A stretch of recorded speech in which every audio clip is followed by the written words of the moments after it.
Details যে যে কোনো কম্পাউন্ডের যখন অ্যাসিড হবে তাদের নামটা কিরকম হবে। ধরো আমরা একই কম্পাউন্ড দিয়ে অনেক ধরনের অ্যাসিড জানি, সালফিউরিক অ্যাসিড যেটা, হ্যাঁ, এইচ নিয়ে, এস নিয়ে আর ও নিয়ে গঠন। হ্যাঁ, নাফিস ওয়েটিং এ। ও এটা একটা টাইপ। সেকেন্ডলি H2SO4 হতে পারে, এটা আরেকটা টাইপ। আবার যেটা তোমরা 9 10 শিখে আসছো পাইরোসালফিউরিক অ্যাসিড H2S2O7 সেটা হতে পারে। তো এরকম যে কোনো কিছুই হতে পারে আর কি। অলরাইট, সো এই জন্য আমরা একটু নামকরণটা জানতে হবে। আমরা শুধু সালফিউরিক এটা না হয় জানি, সালফিউরাস, সালফিউরিক, পাইরোসালফিউরিক, সবগুলো তো আসলে এভাবে জানি না। তো আমরা এইভাবে একটু বোঝার চেষ্টা করবো যে কোনটা একটা ফর্মুলা দিয়ে আজীবনের জন্য মনে রাখার চেষ্টা করবো আর কি, নামগুলো যাতে আমাদের আর কখনোই ভুল না। অলরাইট, যখন দুইটা অক্সি অ্যাসিড গঠিত হবে, যেমন ফর এক্সাম্পল সালফিউরিক অ্যাসিডে দুইটা অক্সি অ্যাসিড গঠিত হচ্ছে, তিনটা হচ্ছে বেসিক্যালি, আমরা দুটো নিয়ে আলোচনা করব, H2SO3 আবার H2SO4। তখন যেটাতে অক্সিজেনের অনুপাতটা কম থাকবে সেটাকে আজ বলা হয়। দেখো এখানে অক্সিজেন তিনটা, এখানে অক্সিজেন চারটা, দ্যাটস ওয়াই এটা হচ্ছে সালফিউরাস, এটা হচ্ছে সালফিউরিক। এটা কি বুঝতে পারছো? জি ভাইয়া। আচ্ছা,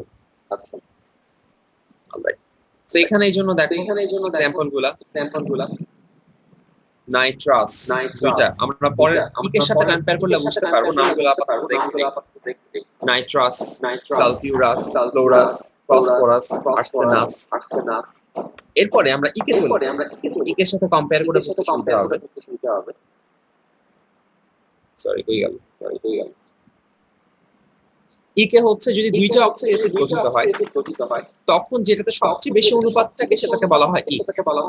এই যে সালফিউরিকের এক্সাম্পলটাই দিই, H2SO3 কম, H2SO4, এখানে অক্সিজেনের অনুপাত বেশি, দ্যাটস ওয়াই এটাকে বলা হয় সালফিউরিক, নিচেরটাকে, আর উপরেরটাকে বলা হয় সালফিউরাস।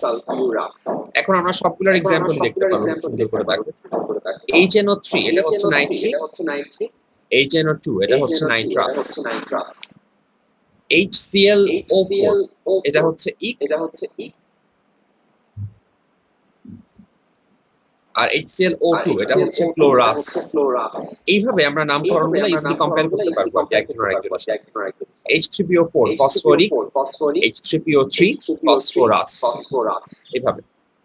আচ্ছা, সো ক্লাসারিকের ব্যাপারটা হইলো নরমাল স্টেট। এরপর আমরা এক্সট্রিম জায়গাতে চলে যাব, হাইপো মানে হচ্ছে যদি আসের চেয়েও কম হয়, অক্সিজেনের অনুপাতটা যদি আসের চেয়েও কম হয় অক্সি অ্যাসিডে, তখন আমরা সেটাকে বলি হাইপো অ্যাসিড।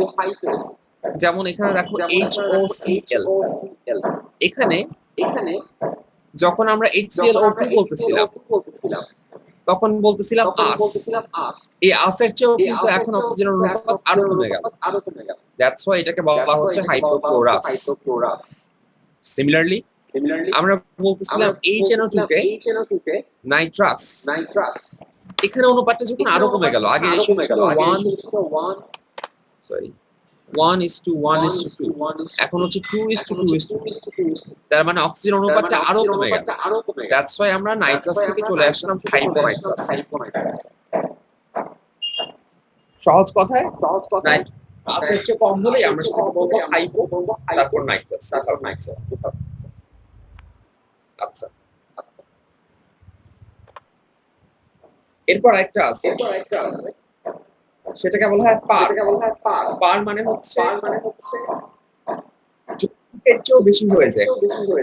আমরা জানতাম যে পার ক্লোরিক অ্যাসিড কাকে বলা হচ্ছিল, যেমন এই সালফিউরিক অ্যাসিড H2SO4, এখানে অক্সিজেনের যে অনুপাত, এখানে অক্সিজেনের অনুপাত তার চেয়েও বেশি, দ্যাটস ওয়াই এটাকে বলা হচ্ছে পাইরোসালফিউরিক, পারসালফিউরিক, মানে স্বাভাবিক অনুপাতের চেয়ে যদি আরো বেশি হয়ে যায় তখন আমরা সেটাকে পারসালফিউরিক, অ্যাজ ইউজুয়াল এটাকে বলা হয় পারক্লোরিক অ্যাসিড।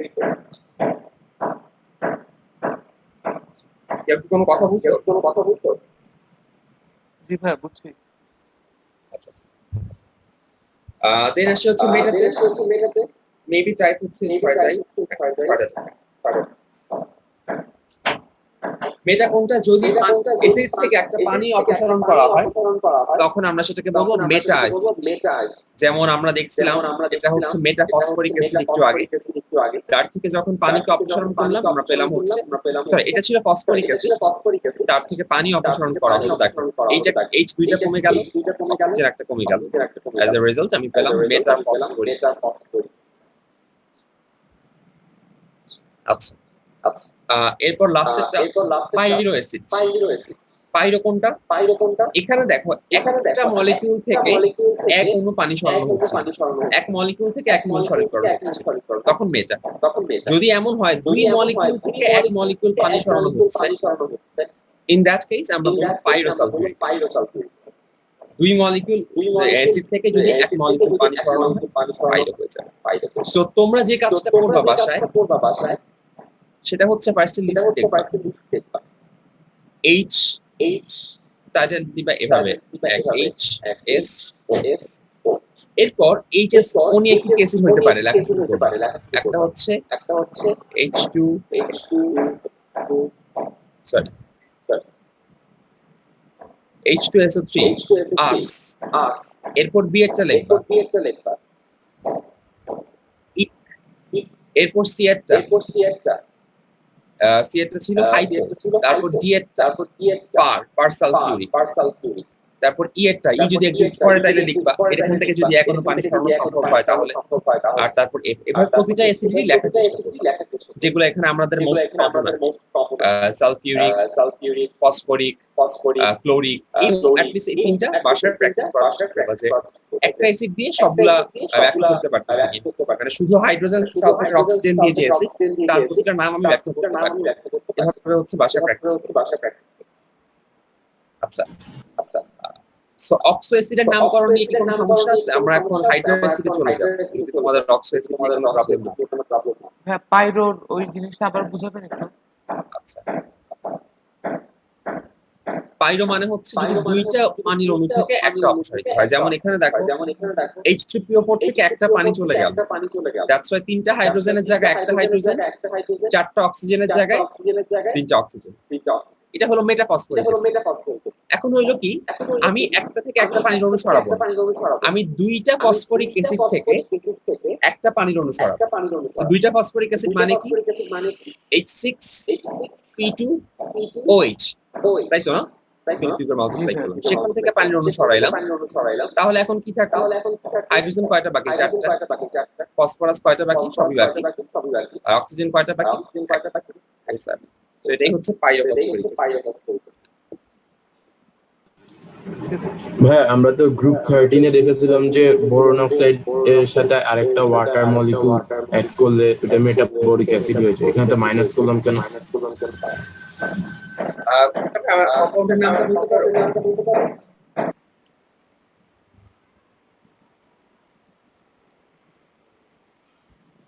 এরপর আমরা চলে আসি হাইড্রো অ্যাসিডের নামকরণ। আমরা অক্সো অ্যাসিডের কাজ শেষ করলাম, এখন হাইড্রো অ্যাসিড। হাইড্রো অ্যাসিড মানে সহজ কথায় হচ্ছে হাইড্রোজেনের সাথে অক্সিজেন ছাড়া অন্য কোনো এলিমেন্ট যুক্ত থাকে। তো সেটার নামগুলো আমরা কিছু জানি অলরেডি, হাইড্রোফ্লোরিক, হাইড্রোব্রোমিক, হাইড্রোআয়োডিক, হাইড্রোসায়ানিক, এরকম। খুবই সিম্পল, এর নামকরণটা শুধু খুব একটা কঠিন না, যে শুরুতে হাইড্রো এবং শেষে ইক যোগ করে দেওয়া হচ্ছে, আর কিছু।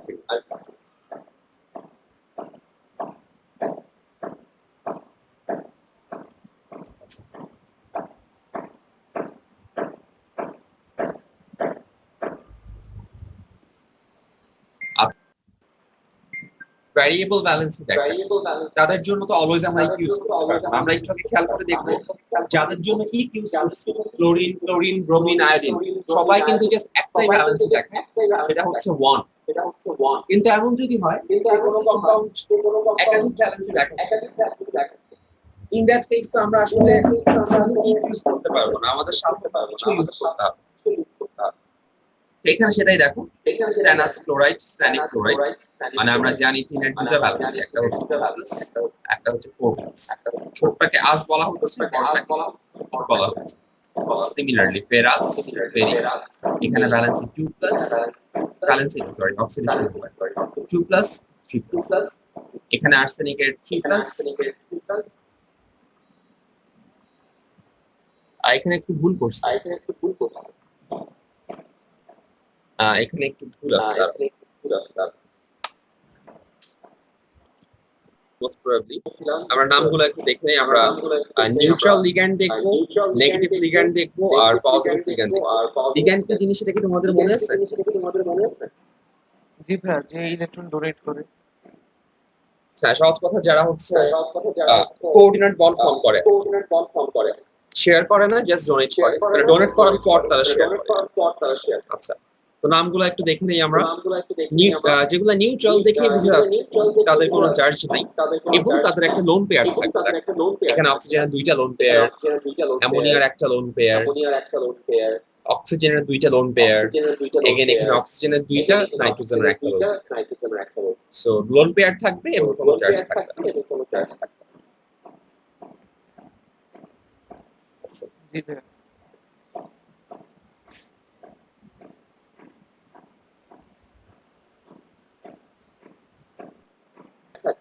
এবং নেগেটিভ চার্জ থাকবে। দেখো এখানে অক্সিজেনের লোন পেয়ার, নাইট্রোজেনের লোন পেয়ার, ক্লোরিনের 3টা লোন পেয়ার মাশাআল্লাহ, আর এখানে অক্সিজেনের লোন পেয়ার।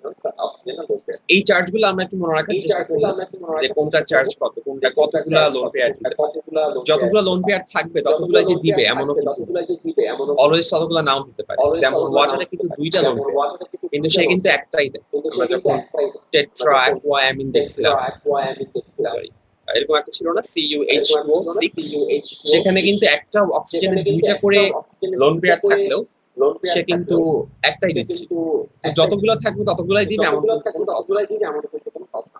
অলরাইট, এই গেল নিউট্রাল লিগ্যান্ড, নেগেটিভ লিগ্যান্ড। আমরা দেখে বুঝতে পারবো চার্জ দেখে।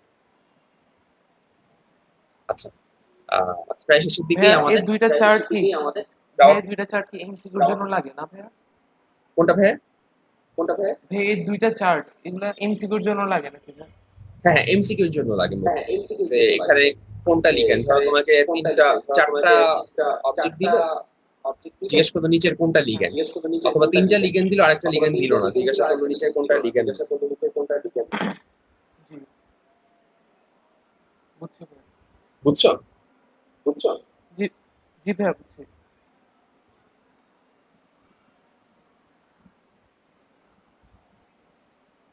আচ্ছা, আমরা তাহলে চলে আসি নেমিং। এটা মেবি আগে দেখাইছি মনে পড়ে।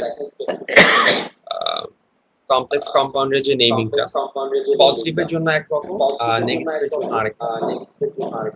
পজিটিভের জন্য আমরা করব কি, আগে লিগ্যান্ড টোটাল কয়টা প্রেজেন্ট। এখানে 4টা লিগ্যান্ড প্রেজেন্ট, এই যে অ্যামোনিয়া 4টা, গ্যাসের পাশে বসায় দিলাম টেট্রা।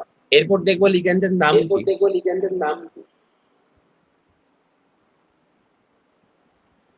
লিগ্যান্ডের নাম হচ্ছে এখানে অ্যামিন, দ্যাটস টাইম বসালাম টেট্রাঅ্যামিন। এরপর হচ্ছে যে ট্রানজিশন মেটাল, অবশ্যই সব কমপ্লেক্স কম্পাউন্ডে ট্রানজিশন মেটাল থাকে। তো ট্রানজিশন মেটাল এখানে কোনটা? কপার, দ্যাটস ওয়াই এখানে কপার বসাই। এরপর ব্র্যাকেটে দিব ট্রানজিশন মেটালের চার্জ কত, +2 চার্জ দিলাম। এরপর অ্যানায়ন। তোমাদের একটা কথা বলি, তোমাদের এই রুল মুখস্থ করার কোনো দরকার নেই।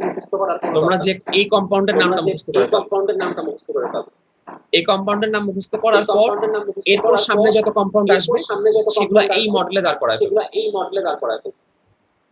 বুঝতে পারছো? আমরা একটা কম্পাউন্ড দেখছিলাম যখন মনে পড়ে, কপার একটা বাদ দিই। আরেকটা যে কোনো একটা কমপ্লেক্স কম্পাউন্ডের নাম বলো। পজিটিভ চার্জ যুক্ত।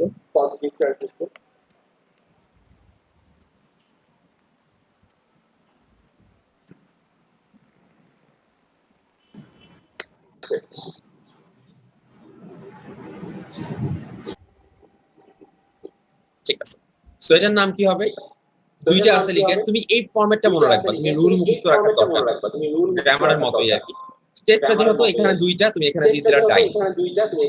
অ্যামিন আছে লিগ্যান্ডটা, এখানে লিগ্যান্ড অ্যামিন, অ্যামিনের নাম বসাই দিলাম। তারপর ট্রানজিশন মেটাল এখানে ছিল কপার, এখানে কে সিলভার, এখানে বসাই দিলা সিলভার।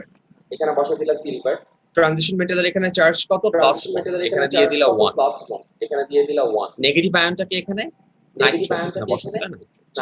এভাবে আমরা সামনের দিকে আগাবো জাস্ট যে কোনো একটা মুখস্থ রাখবো শিফটের মডেল তারপরে বুঝতে পারছো জি ভাইয়া বুঝছি।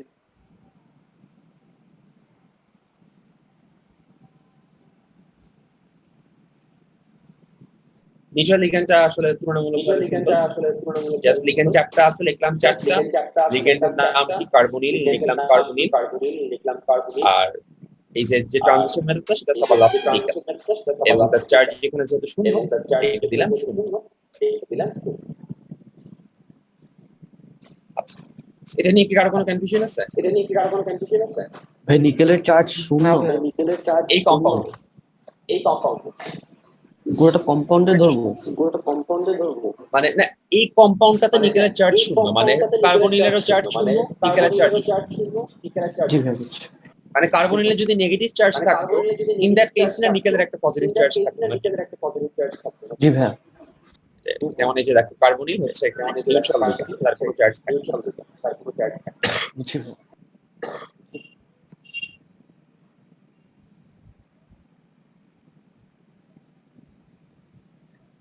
বৈশিষ্ট্য দেখলাম কোন গ্রুপের বৈশিষ্ট্য কেমন ছিল সেটা দেখলাম তারপর হচ্ছে তার কিছু প্রপার্টি দেখলাম গ্রুপ ওয়াইজ প্রপার্টি দেখতে এখানে ব্লক ওয়াইজ প্রপার্টি দেখছিলাম আমরা এস ব্লকের প্রপার্টি কেমন পি ব্লকের প্রপার্টি কেমন জি ব্লকের কেমন এফ ব্লকের কেমন সেটা দেখছিলাম আচ্ছা এরপরে হচ্ছে আমরা প্রতিটা গ্রুপ ওয়াইজ তাদের ক্যারেক্টারিস্টিক দেখার চেষ্টা করছি যে গ্রুপ 1 টু দেখছি ফার্স্টে তারপর গ্রুপ 13 থেকে 18 দেখার মোটামুটি যেগুলো পসিবল হয় পরীক্ষা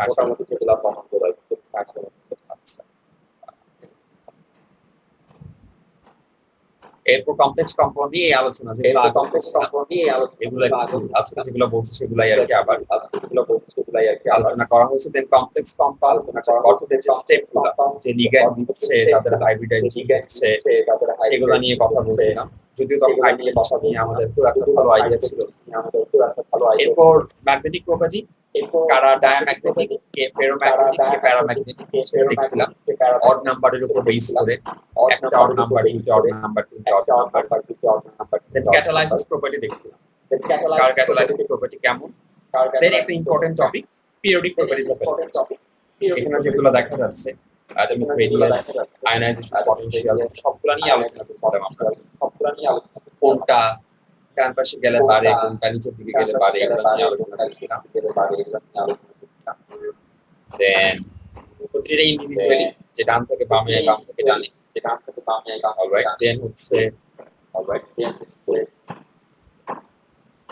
অক্সাইডের প্রকৃতি কার অক্সাইড অ্যাসিডিক কার অক্সাইড বেসিক দেন আরেকটা ইম্পর্টেন্ট টপিক হাইব্রিডাইজেশন ফাইভ অন সিক বা বন্ডে বুঝে আমরা হাইব্রিডাইজেশন গেলাম স্টেপ ওয়াইজ দুইটা স্টেপে আমরা মূলত হাইব্রিডাইজেশন বের করব খাতার মধ্যে ভাবে স্টেপ বাই স্টেপ লেখার চেষ্টা করব সবচেয়ে ইম্পর্টেন্ট টপিক এই চ্যাপ্টারে হাইব্রিডাইজেশন তারপর হাইব্রিডাইজেশন কিছু শর্টকাট কোন হাইব্রিডাইজেশনের জন্য শেপটা কেমন হাইব্রিডাইজেশন এটা দেখছি তারপর কোন কম্পাউন্ডে কি কি ধরনের বন্ড থাকতে পারে সেটা নিয়ে আলোচনা করছি দেন আয়নিক কম্পাউন্ডের কোভালেন্ট যে প্রপার্টি পোলার আয়ন সেটা নিয়ে পড়লাম যে ফাজেন্স রুল অনুসারে কখন তারা বেশি ফাজেন্স রুলটিকে আবার রিপিট করি ফাজেন্স রুল ছিল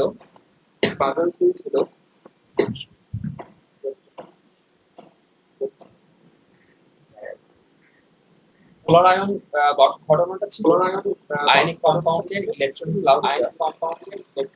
যখন কোভালেন্ট মানে দুইজনের মধ্যে শিফট হয়ে যায় মানে আয়নিক পার্মানেন্টলি দিয়ে দেয় বা নিয়ে নেয় এরা যখন একজন তারা যখন শেয়ার করে রাখে ইন্টেন্সিটি দেখাবে তখন তাদেরকে পোলার আয়ন বলা হয় তখন ফাজেন্স বলছিল কি যদি ক্যাটায়নের সাইজ ছোট হয় অথবা যদি অ্যানায়নের সাইজ বড় তখন তারা অথবা দুইজনের যদি চার্জ আরেকটা আছে ডিআরএ তখন পোলার আয়ন ঘটনাটা বেশি হবে কেন বেশি হবে চিন্তা করে দেখো ক্যাটায়নের সাইজটা যদি ছোট হয় তাহলে ক্যাটায়নের নিউক্লিয়াস থেকে ইলেকট্রন ক্লাউডের ডিসটেন্সটা অনেক কম, তাই সে স্ট্রংলি অ্যাট্রাক্ট করে তাকে আবার নিজের কাছে নিয়ে আসতে পারে। সিমিলারলি অ্যানায়নের সাইজটা যদি বড় হয়, অ্যানায়নের নিউক্লিয়াস থেকে ইলেকট্রন ক্লাউডের ডিসটেন্সটা অনেক বড়, ইন দ্যাট কেস তা সে ধরে রাখতে পারবে না, ক্যাটায়ন তাকে সহজেই নিয়ে যেতে পারবে না। আর থার্ড কেস ছিল চার্জ।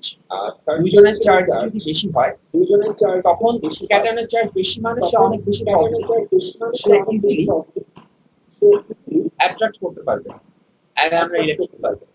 আর অ্যানায়নের চার্জ বেশি মানে হচ্ছে তার অনেক বেশি নেগেটিভ, সে সহজে ইলেকট্রন গুলাকে দূরে সরায়। এই ছিল পয়েন্ট। আরেকবার বলবো? না ভাইয়া বুঝছি।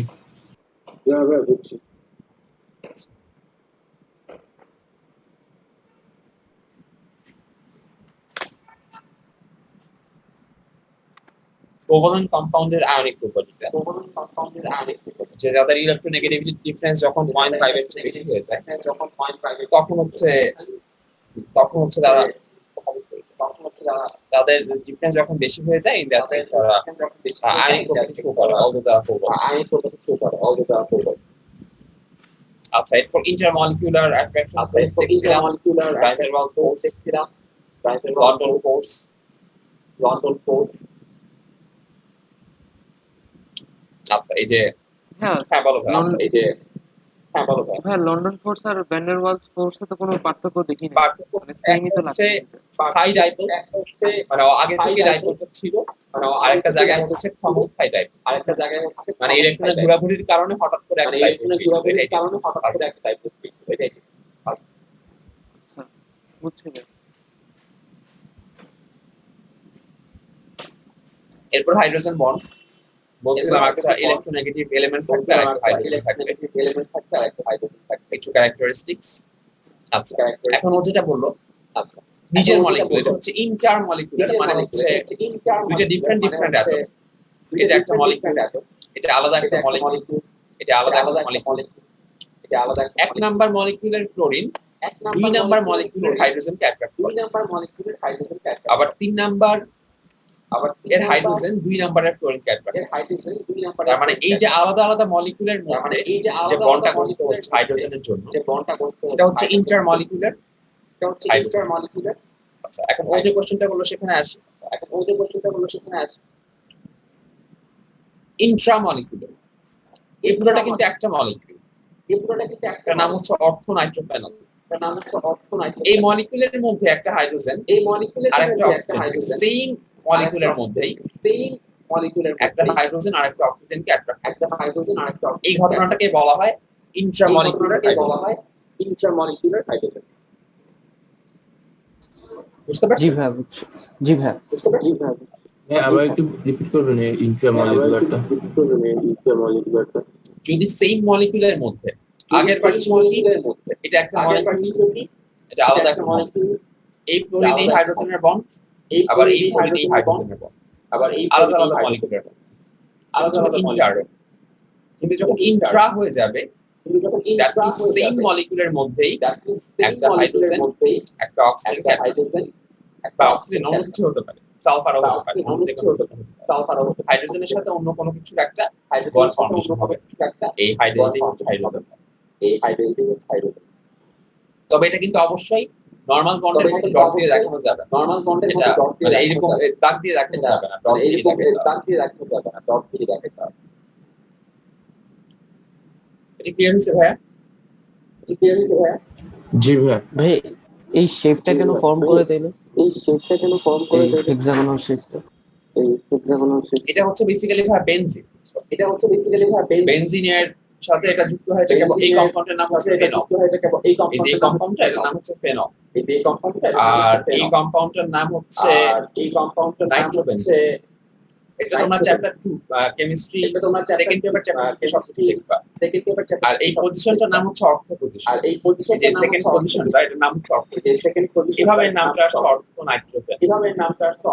এখানে যদি এই ওই যে জায়গায় যদি অন্য কিছু একটা থাকে তখন দেখো যে নাইট্রোজেন এখানে না আসে এই জায়গায় চলে আসে।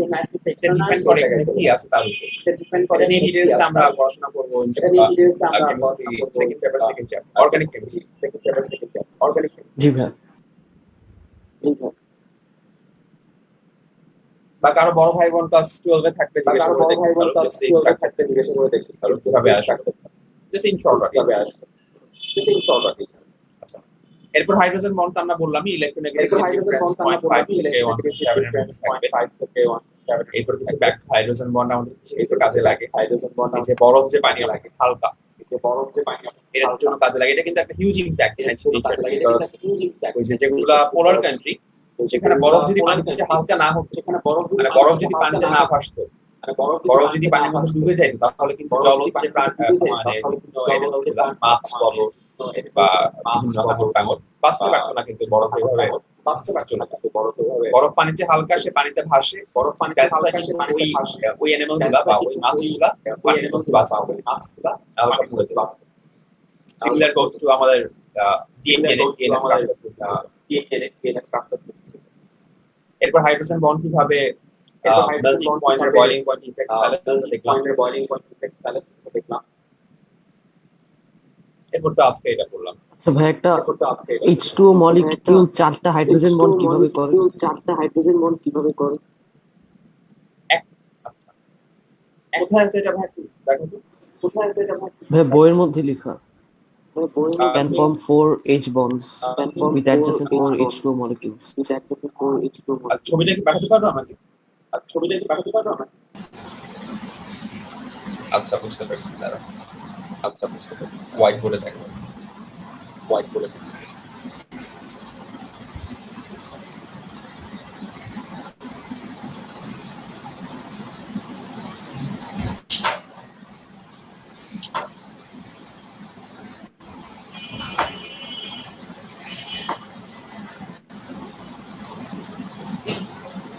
সাপোজ আমি ফার্স্ট সেন্টারে একটা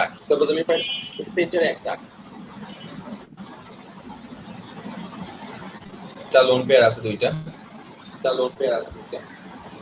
এই হাইড্রোজেনটা আচ্ছা আমি আগে একে দিই হাইড্রোজেন বন্ডগুলো আমি একটা কালার দিয়ে দিলাম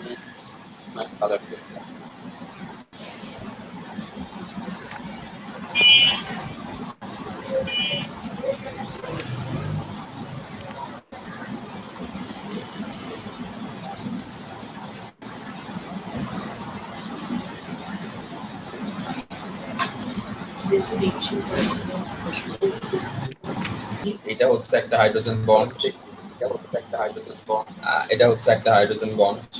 এটা হচ্ছে একটা হাইড্রোজেন বন্ড এভাবে হচ্ছে একটা ওয়াটার মলিকিউল চারপাশে চারটা